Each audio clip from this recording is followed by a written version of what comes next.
That's like this cliche thing that a lot of people say is like, it doesn't feel like work when you're doing that stuff. In my experience, it's really been true. You need to do things that just feel like play sometimes. And so making sure that those things, even if you do start to monetize them, even if you do start to make money from them, they start to be a job, you need to make sure that they still feel like play to you in some way in order to do them over the long run. Health, fitness, mindset, nutrition. Live better and longer. I'm Saad, and let's hone in. Well, listen, we are incredibly excited to welcome Sahil. And Sahil, I have known you now for almost like 3 years. Yeah. And I'll say it has been unbelievably exciting to watch how you have transitioned from VC venture investor to kind of like, almost like... I don't know what I am either. So if you have trouble defining it. I mean, it's almost like you're our national voice of growth and reason almost. Those are big words. I appreciate it. I need to bring you around with me more often. I mean, I will tell you the number of places I have been that random people have said, hey, I read this thing by Sahil, and you're like, I'm pretty sure I know this dude. It has been, I mean, it's crazy, the reach and the scale that these platforms have now. And like, I mean, I'm still blown away just by the fact that I can write something sitting at my desk in my house in New York and reach people all around the world, like, and at different walks of life. Like, it just blows me away. I get replies to my email. So my newsletter goes out to today like 400,000 people, and when people reply to it, like if you hit reply, it comes into my email inbox. And so like, now it's a little bit more cumbersome dealing with that, obviously, at the numbers it's at than it used to be, but I still read all of them and I see them.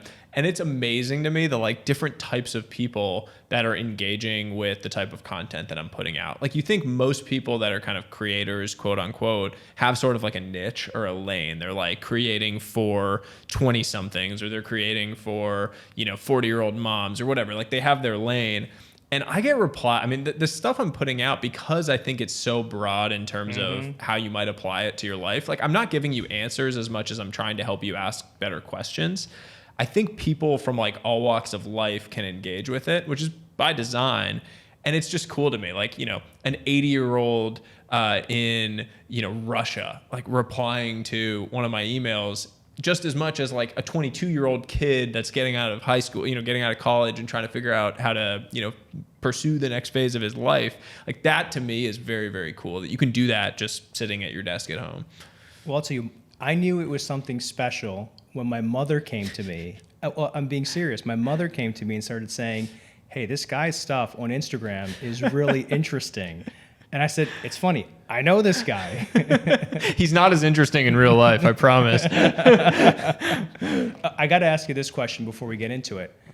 How the hell did you know that jumping from what is obviously a very well-known path and lucrative career into this, where you were a one-man lone wolf, was the move for you to make?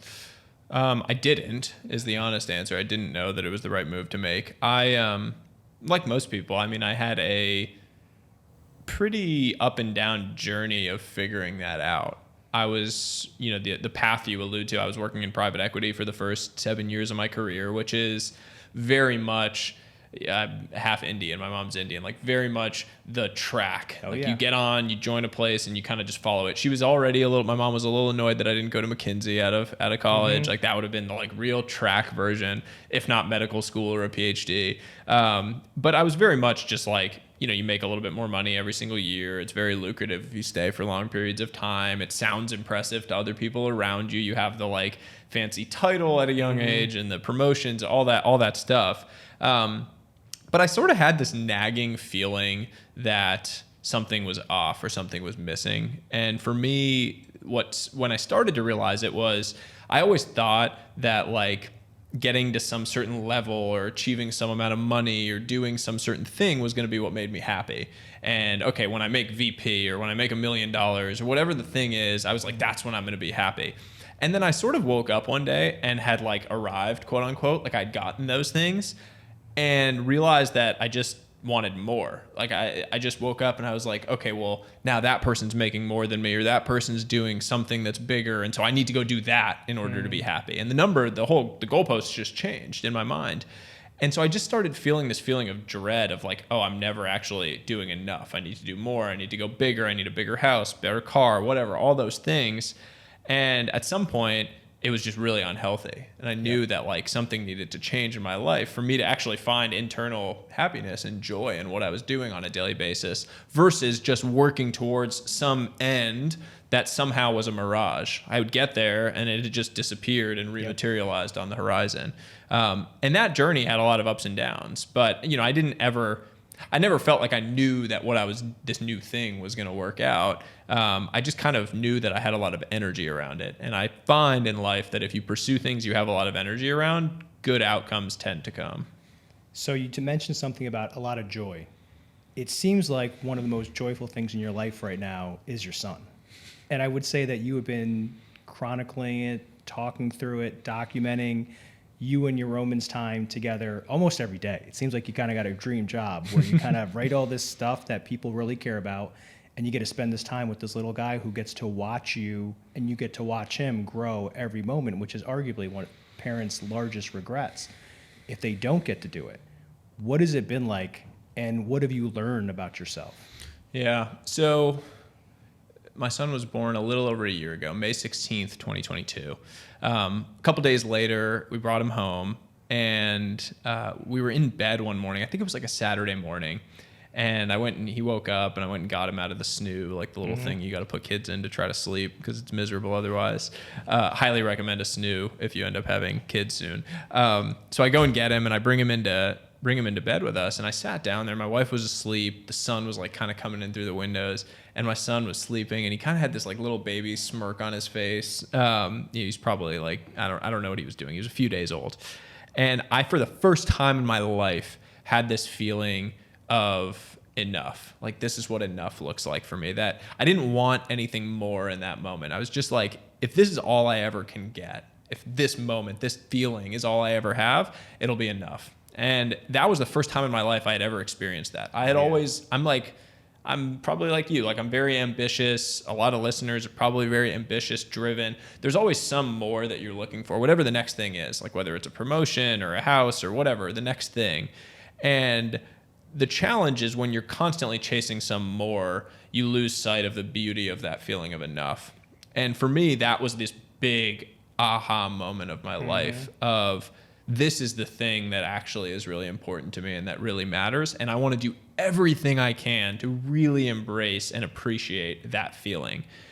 Now, how that's played out for me is in a really interesting way, which is basically this realization that you have a 10-year period. I'm saying 10, it might be 8, it might be 12, when you are your kid's favorite person in the world, you and your partner. And that traditionally is also the period of time when most people are working the most. They're gone the most. They're traveling. They're really trying to rise in their career because it's the time when you're like on average between 30 and 50 years old, probably somewhere in that band. And what a shame it is that we lose those precious years spending all of our time stressing about something else and working. And so my whole thing was, how can I design my world such that I can really embrace and appreciate that, so that I never, when I'm 80, look back and say, I wish I spent more time building a deep relationship with my son. I wish I didn't miss out on those moments. I wish I didn't, miss coaching his little league team, like doing all those little things that mean so much and that have so much texture and meaning at the end. I want to make sure that I'm really, really around for them. So that is like the biggest overarching principle of how I'm trying to pursue things on a daily basis, is really being present for all of those moments. Now you're kind of building this little media empire. How do you go back to making sure it feels like play? Yeah, I try to avoid doing anything that feels like a drag. And that's very much a privilege of the state that I've built this whole thing into. But for me, I immediately opted out or avoided anything that started to feel like a job, like the whole course thing that a lot of creators do. It's like, I don't want to do this. I don't like it. I don't like the idea of having a bunch of people that I charge money for something. And I don't want to charge people for anything. Like I'll eventually, my book will eventually come out and I'll hope people will buy that and I'll ask them to. But that'll really be the first thing that I ever ask my audience to buy from me. Like, I don't sell anything. You don't see me like, I'm not out, promoting my latest product or course or like tweeting about, all this different stuff. I'm just giving out a whole lot of value for free, and I can make money in plenty of different ways on the back end that I don't really talk about. Like, I have businesses, things that are running in the back end that's much different and easier for me to do. to maintain the fact that my content, the creation that I do, will feel like play. It doesn't feel like a job because I don't feel like I'm going out and asking people for things along the way. Let me take it back to something else that you said. So I'm ready to make a large transition in my life. The first thing I want to do is I want to think about the experiences in the future that I want in my current life. Second thing is I don't have to quit my job. I can basically say, let me do both things, ramp off one until I feel like the other one's successful. What are the other frameworks that you apply when you're going through different transitions? I did something called the energy calendar that I think is like probably the most powerful overall technique that I've used that I think anyone can apply to their life. So the energy calendar idea is that you, at the end of every single day for a week, you look at your calendar and you color code things according to whether it created energy, was neutral, or drained energy. So anything that created energy, you mark as green, and you literally change the color in your calendar. Anything that was neutral, leave as yellow, and then anything that drained your energy, you turn to red. At the end of a week, you look at this calendar that basically gives you a really good sense of the trends of what type of activities create energy for you, what type of things are neutral, and what type of things are just draining for you. So an example for me was like get to know you, like Zoom calls, like networking Zoom calls, massively energy draining for me. But in person, one-on-one, actually creating energy for me. I really like getting to sit and talk to people and get to know them and experience them in person. And so at the end of the week, you get this sense of trends, and you can slowly start to reposition and redesign your life to have a higher ratio of green to red, a higher ratio of energy creating to energy draining. You're never going to completely eliminate the energy draining things from your life. You can't just like entirely, maybe 1% of 1% of people have the freedom to be able to do that. Maybe we want to eventually get there. But in the short run, you can do a better job of focusing time in your calendar on those green energy things and slowly trying to eliminate the red. And sometimes there's also an opportunity to turn red into yellow. So like for me, if a Zoom video call is really energy draining, doing that as a phone call on a walk is actually neutral for me. It probably still doesn't create energy, but it's neutral. And so then I can just flip those calls. Now all of a sudden I've eliminated a bunch of red on my calendar and turned it into something that's neutral. At the end of a week, if you have more green than you did in the past, you feel completely different. At the end of a day, you feel much more charged up to take on whatever your personal life stuff is, your relationships, your partner, kids, whatever it is, if you've gone through a day and felt like you gained energy from the things you were doing. So the energy calendar to me is a 100% to do for anyone that hasn't gone through the exercise. You know what's so interesting is I actually have done something similar, and what I've realized is that the order of things actually changes the color. And I'll give you a weird one.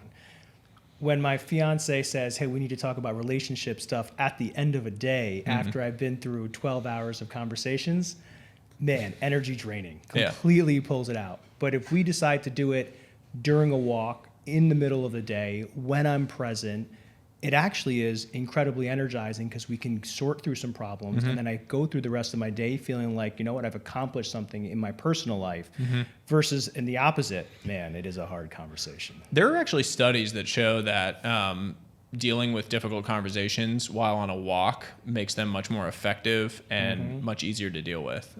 Something about not staring someone, like feeling adversarial, like face to face.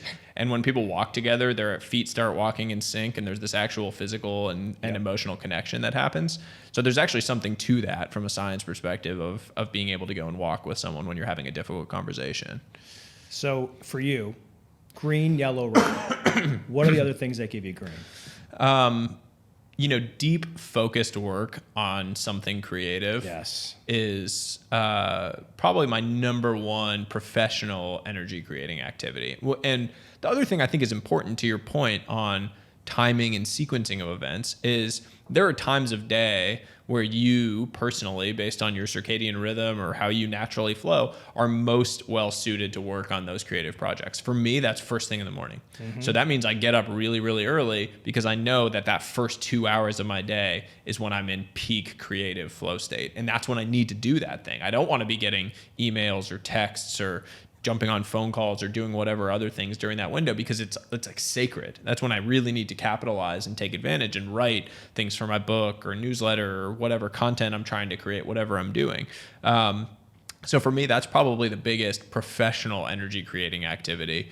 And then personal, I'd say there's two, and one is like any training that I'm doing at the moment, whatever I'm trying to work at to get better at from a training standpoint. Right now, that's a lot of running, and then time with my son and wife. Getting to actually really be present and play with him and kind of experience him learning and how he's observing the world and kind of getting better at the world in whatever way that he's trying to is really, really fun. It's so interesting that you say the word present. Yeah. And I'll tell you, one of the biggest learnings that I probably had over the past year or so is my fiance, Rachel, she's an entrepreneur too. She works out of the house. We have our 2 dogs there. And for me, I get a tremendous amount of energy from being around them, and I'm constantly working. And she'd keep on saying to me, Saad, I need you to be present. I was like, I am present. I'm sitting here. She's like, no, you're on your laptop or you're on a call, and we're doing something where there's actually your mind is completely somewhere else. And it took me some time and some maturity to realize, like, no, focus time with no distractions with the person completely changes, I'm going to use your word again, the texture of the experience. Did you go through that transition? Yes. There is a massive difference between time and energy. Mm-hmm. And it took me a long, long time to figure this out. I would say, oh, we just spent an hour together. Mm-hmm. And the reality is, if you're on your phone, you're texting, responding to emails, or you're on your laptop, or you're just watching a show and you're not really there, that hour of time can mean nothing to the other person because they didn't feel your presence and your connection.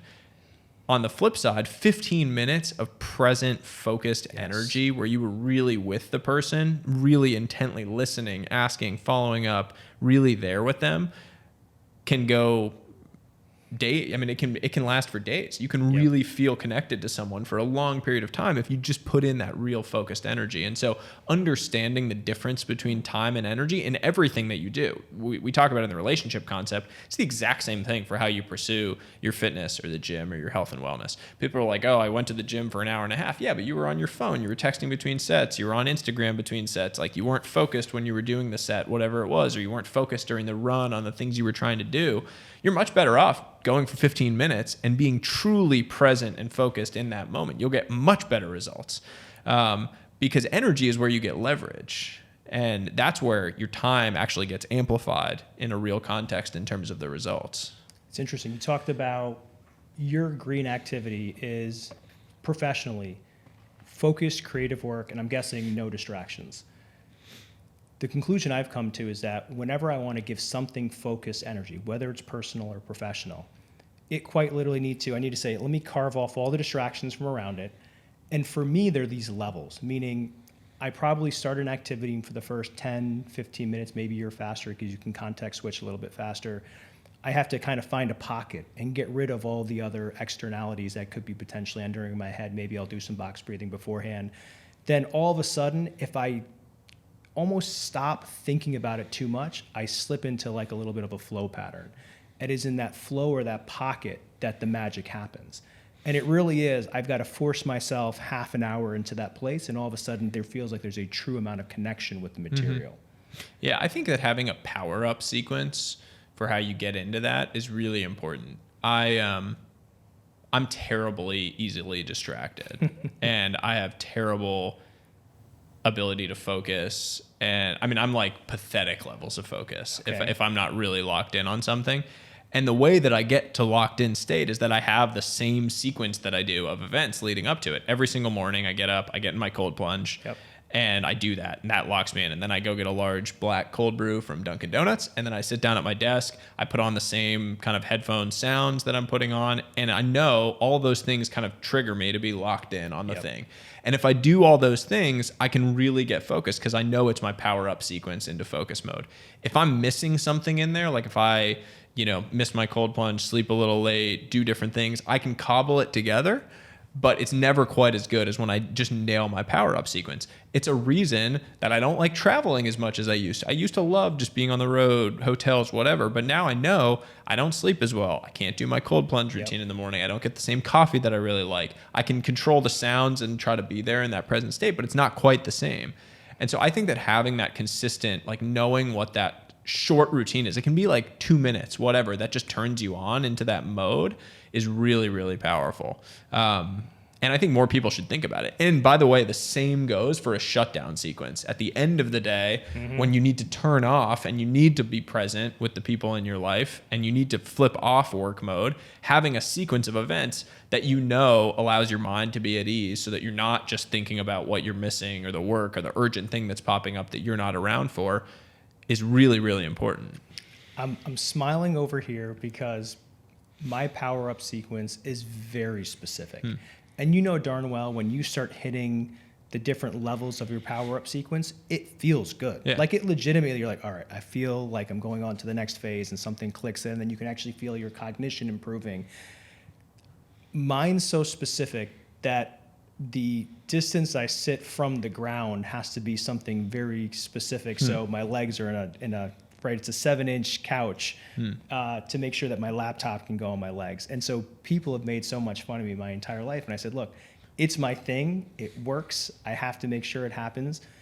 And the other thing too I want to kind of hit on is, interestingly, your power down sequence, at least mine, is actually preparing me for my power up sequence in the morning as well too. Because if it's not laid out, it makes it so much more mental strain in order to get into it. Are you the same way? Yes. I mean, the easiest thing that anyone can do to level up their life is write down the 3 things that they're going to do the next morning, the night before. Always. If you just do that, if you literally just sit down for like 5 minutes at the end of your day and write down 3 things that you're going to accomplish the next day, your days will immediately get, 5x better. Yep, I believe it. I mean, I can almost guarantee that because that single thing has allowed me to really break through quite a bit because you hit the ground running. Like there's no friction in what you're starting the next day because you know what the couple most important things are. It also is hugely liberating when you get those couple things done and it's like 7 a.m. and you've gotten your 3 big things done for the day. Because I know, now the son, wife, things happen, like days go to shit. But if I've gotten my first work block is from 5:30 to 7:30 in the morning because that's when I can focus before my son wakes up, easy for me to tackle, and I know it's quiet, there's nothing coming in. If I've gotten a bunch done, like Monday morning, I write my 2 newsletters for the week during that window. At 7:30 in the morning, I'm done with my one major thing that I really have to get done for the whole week.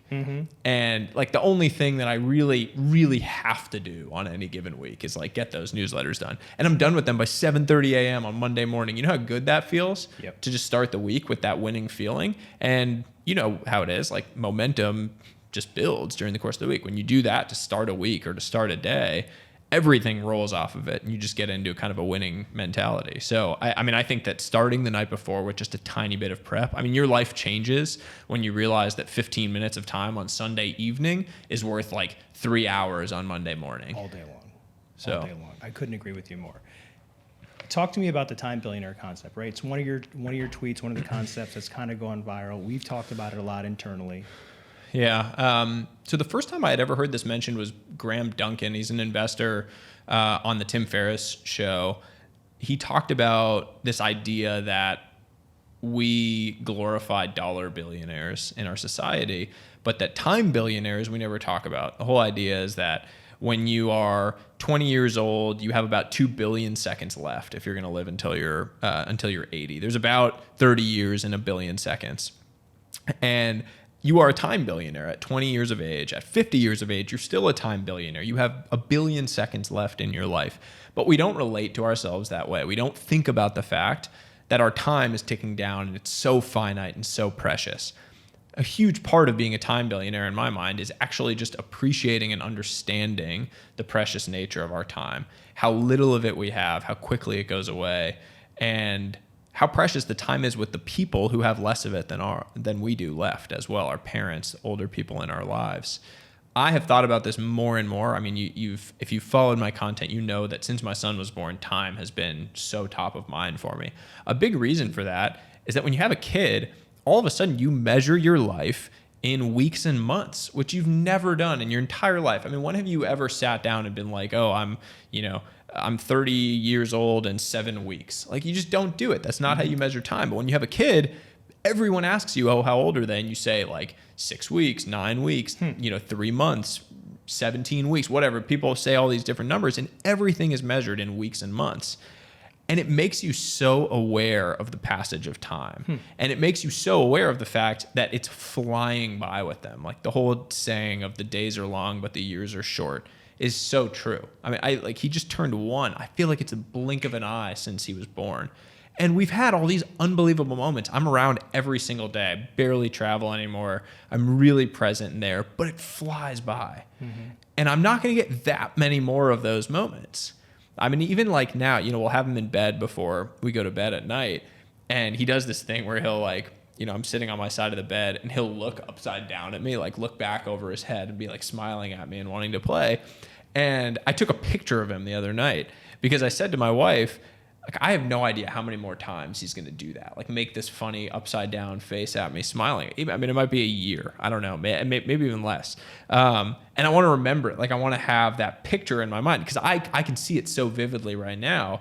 But 20 years from now, 30 years from now, 40 years from now, when I'm 70, 80 years old, I'm going to wish that I had that moment back. And it's such a call to action to when times are stressful and frustrating on a daily basis, and this applies to kids, it also applies just to anything that you're doing in life when you're young.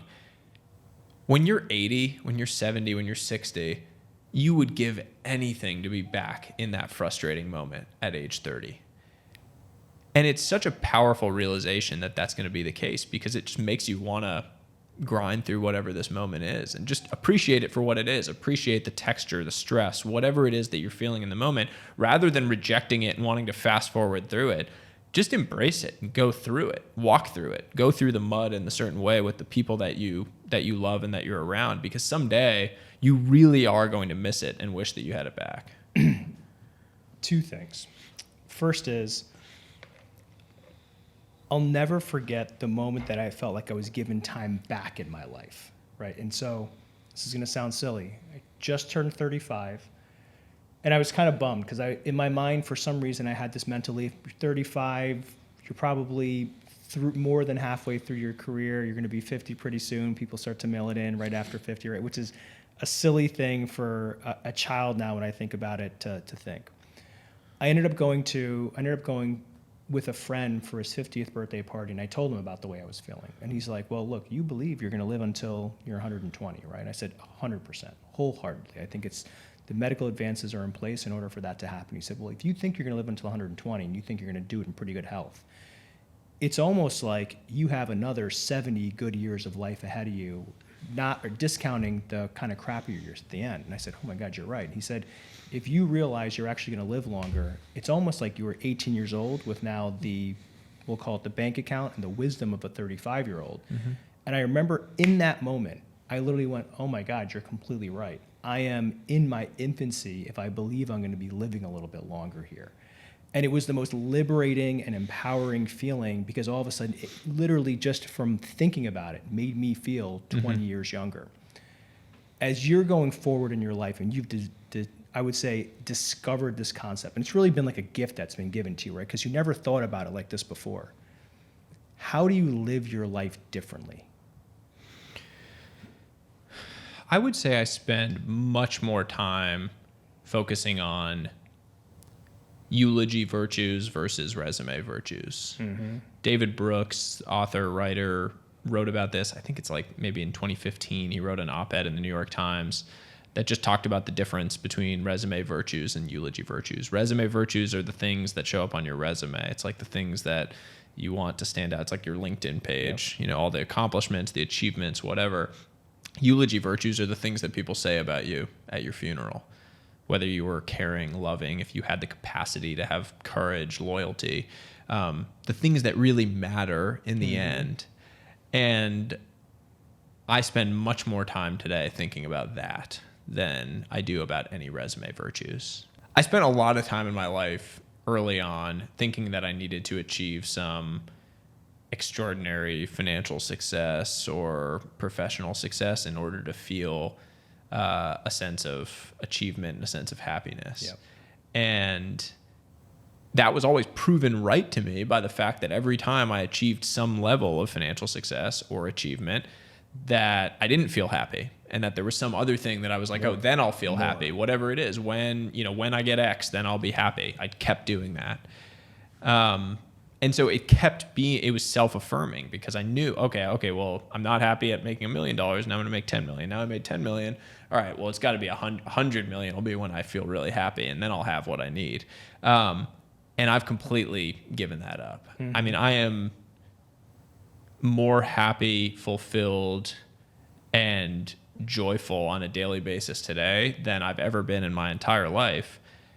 And I don't want to change it. I mean, honestly, I don't want anything to ruin that. I don't want to change that by doing some taking on some dramatic new thing or trying to make some leap at some, new opportunity.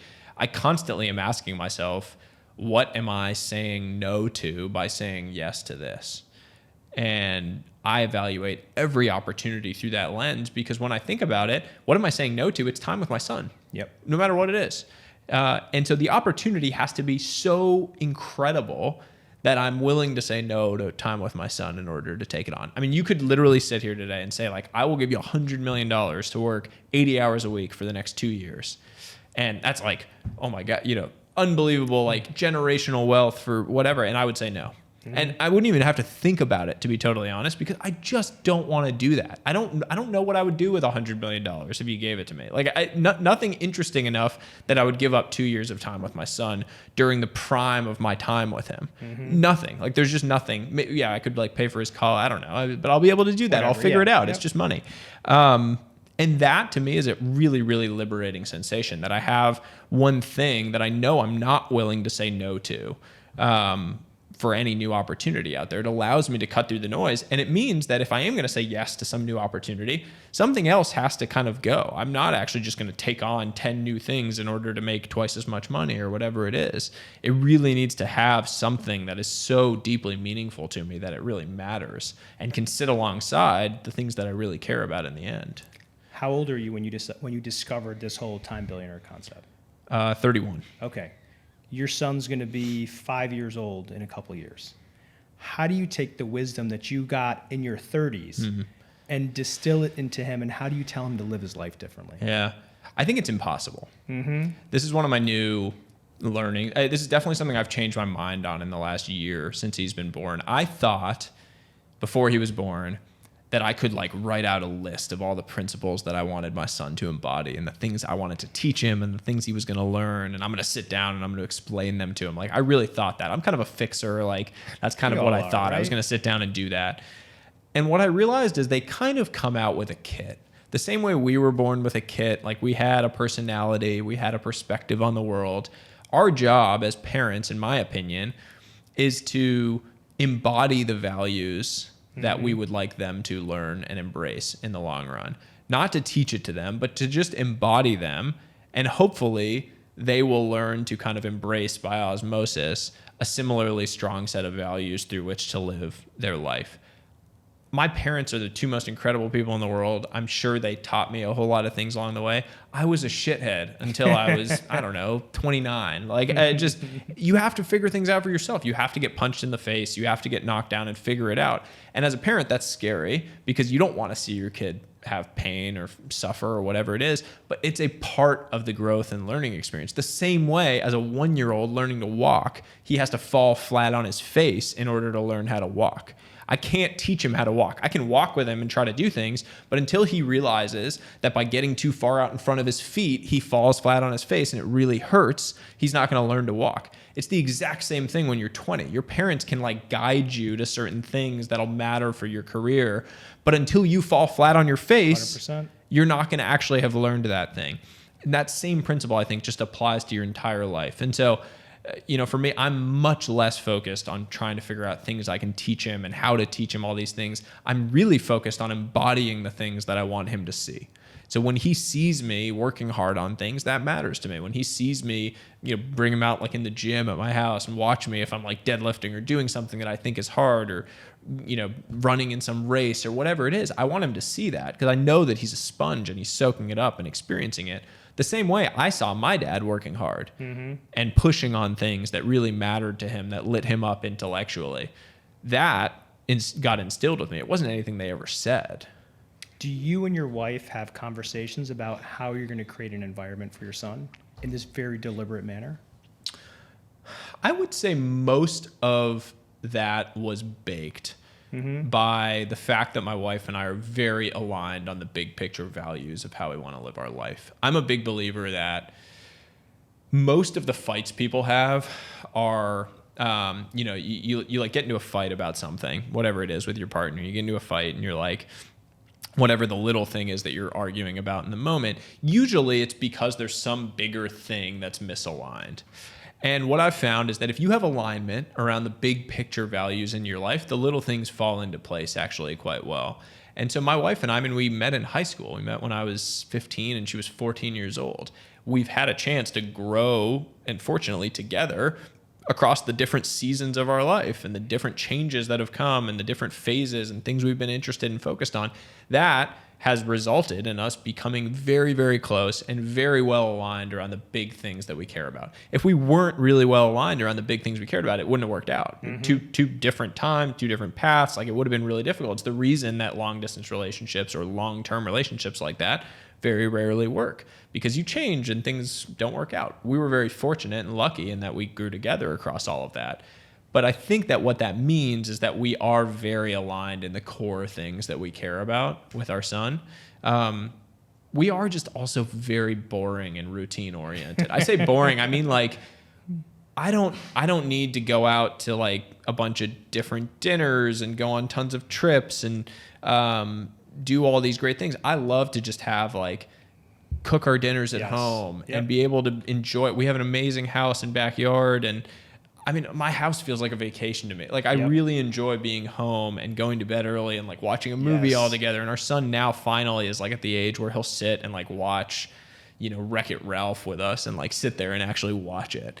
And that to me is like my perfect date night at this point in my life. I don't need Michelin star dinners and all these fancy things. I'm just not all that fancy. I like my, ground beef that I make on the stove at home. So we're very well aligned around that, which also really helps. It's so funny. People always think that we lead this incredibly fast-paced, fabulous life, always going out. I'm like, no, you don't get it. Like, I'm trying to be asleep by 10 every night. I want to wake up. I want to do the same exact thing. It's boring. It's consistent. It's what I know helps us make progress. And I'm the same way as you are. At the end of the day, the thing that gives me the most joy in my life is just hanging out with my family, doing nothing, because it is people that I just inherently love from the bottom of my heart. And I know always have my best interests at heart. And what I've realized is it doesn't get old. And I actually have tried to engineer how we can actually bring it and make it even closer. And I will say that the older I've gotten, the more I've realized I get the most peace. And the only thing that I feel when I experience all these new, I would say, we are very lucky. We get to see a lot of new things. And the moment I'm experiencing it, I always say, how can I make sure my mom sees it? Or how can I make sure my little brother sees it? Or how can I make sure Rachel sees it, right? And so as you're thinking about these experiences in your life that are just incredibly important, that are transformational for you, what are the ones you think that you need to make sure Roman sees at an early age? I think experiencing different cultures is very, very important. And seeing different sides of the world and different sides of life is extremely important. I mean, I'm half Indian. I mentioned that. My mom grew up in Bangalore. And so I spent a lot of time in India as a kid. And just seeing that life wasn't this like middle class, small town outside Boston, that life outside that actually looks very different for a lot of people in the world, was extremely, extremely important to me for perspective and kind of building the type of empathy and type of, attitude around my own, around my own gifts and gratitude for that. And I think that he needs to see the world in order to experience that. It's very, very hard to appreciate. He's growing up in Westchester, right? It's like one of the wealthiest counties in the world, probably. And like, we have a nice backyard. Like he has a very nice life, and he's not, hopefully, knock on wood, going to have, a really like primal level of struggle in his life. I hope not, knock on wood. But he needs to understand that there are different sides to the world, and he needs to understand that, feeling real gratitude and feeling somewhat of a duty and an empathy to help other people is something that we really care about in our family. And I want him to develop that awareness. I think it only comes from really seeing it and experiencing it and being with it. My parents from Pakistan, we went back every year growing up, watching people live in poverty at a very young age, and also my parents making it one of the core principles of our life to give, meaning if you have something, just give it away because there are people that are less fortunate, has actually probably become the cornerstone of my life and arguably the one value I want to make sure my children have, because it teaches you humility. It teaches you that you should be grateful regardless of what you don't have actually. And so I guess as you think about this, right, how do you give Roman those experiences? Are you going to take him back to India? Yeah, I mean, definitely, yes. He will definitely go back to India. My wife and I are also, we have for the last, I don't know, this is probably now 8 or 10 years, supported this, a little boy in India for his education, basically. He comes from one of the lower castes in India. The caste system still runs very deep within the culture. Comes from a poor family, wouldn't have been able to have education opportunities. And we've paid for him to go to school every year at a good school and continue to grow up and experience that. He's now 13 years old. And it's amazing because every time I go to India, I get to see all the new things he's learning, and his English is so good, and he's, playing with Legos and showing me all the stuff that he's building and doing. And I want to experience that on a grander scale. And so I'm in the process now of setting up a foundation, family foundation that we'll use to support children's education in India. And I think my wife will run it, and my hope is that Roman will be a part of it, over time, and kind of want to be involved and experience the benefits that it creates and the real human impact that I think it can create. You have all of a sudden seemed like fitness and training has become a much larger part of your life. Is that a true statement? I wouldn't say it's become a larger part as much as I'm much more focused around it today. Okay. I played baseball in college. I went to Stanford on a baseball scholarship. I had gone, when I was 16 years old, I got really into training and fitness, and it was what allowed me to level up to the point where I got that scholarship, and it became a huge hobby and one of the biggest energy creating things in my life.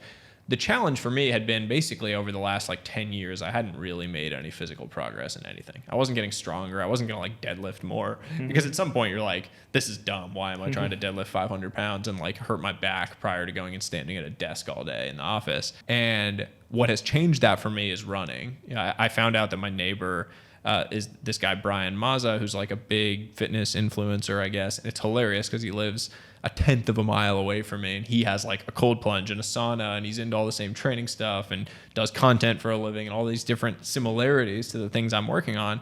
And so I started running with him because he was really into running, and it's become this new side quest for me, if you will. I'd never really run in my life, and my new kind of thing is that I really want to try to run a sub 3-hour marathon within 6 months of starting to run.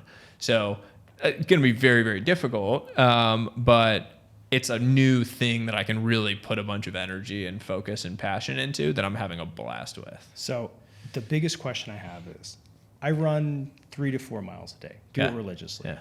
It's so boring for me. Yeah. How do you get over? What do you think about? And it's much more fun with a person. So I run with my friend, with my neighbor, with my friend. So much more fun when you're, chatting and running with someone. And really it's split into, the training is pretty specific. We have a coach that's kind of programming all of it, but it's really split into slow, easy runs where you can basically chat with someone and talk because you're in the 130 to 150 heart rate zone. You can talk. Or speed, real hard speed work, track or really running hard where you can't talk. And that's engaging because it's high intensity and challenging. And so you're not really thinking about anything other than how much pain you're in.